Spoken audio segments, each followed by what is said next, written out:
Hey, what's up guys? Tomcat here, and today I'm bringing you some Minecraft gameplay, but that's not what this video is about. This video is about the Xbox 720, the PS4, the possible coming death of GameStop, and just a bunch of gaming industry related stuff. So first of all, let's talk about used games. Now, we've all bought used games at some point or another in our lives. You know, we've either from a store like GameStop or off of eBay, or just the point is we've all bought used games at some point or another in our life, you know. And there's been a lot of not I won't say proof, but a lot of easily or probable rumors surrounding the Xbox 720 and PS4 that suggest that there will be some very strict DRM that will not allow games to be played on other consoles except the one they were first registered on.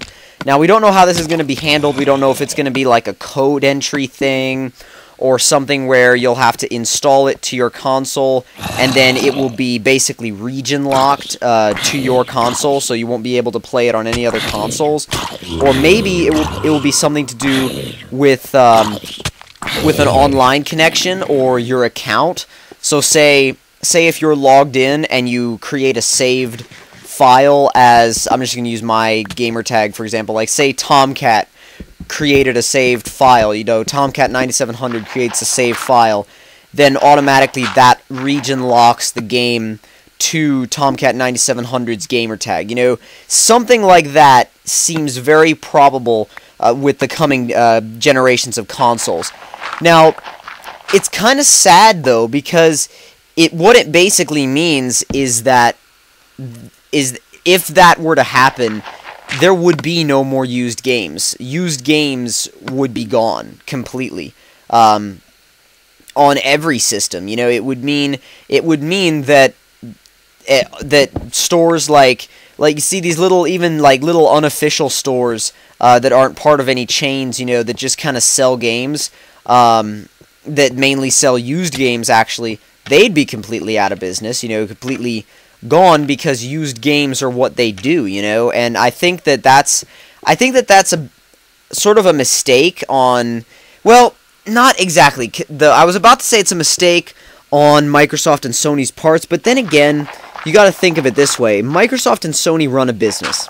And if you ran a business, would you want people to be able to sell your products and not be able to make, you know, and you yourself not be able to make anything off of it, you know? That's the kind of point they're coming from. But the point I'm coming from is that would be like Ford putting something in all of their vehicles that would make it so that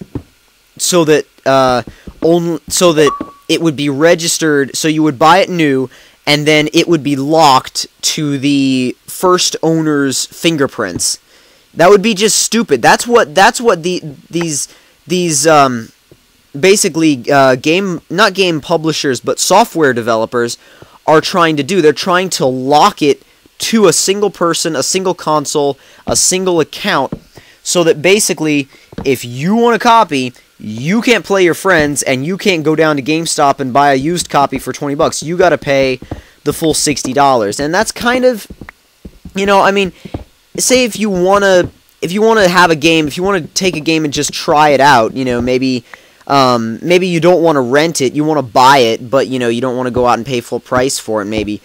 It's going to stop all of that, you know, because I've done that a couple of times where I don't exactly want to rent a game, but I'll say I'll go out and pay like 20 or 25 bucks for it, for a used copy, because I didn't exactly want to pay for a new copy, because it's not a game that I was really, you know, super into. Because I've done that a couple of times, because to be honest, I hate renting games. I don't like renting games at all. It's like, I hate having a time limit on it, because if you find a game that you really, really like, then you end up not wanting to give it back, and that happened on multiple occasions, on both times where I've rented games, and I was just like, that's it, I'm just not going to rent any more games, I'm just going to buy them, because I personally, I don't just go and buy, you know, every game that comes out just because it has a cool trailer. I research the games that I buy thoroughly, and I research them to see, you know, are they going to be fun to play? Are they going to be fun to play with friends?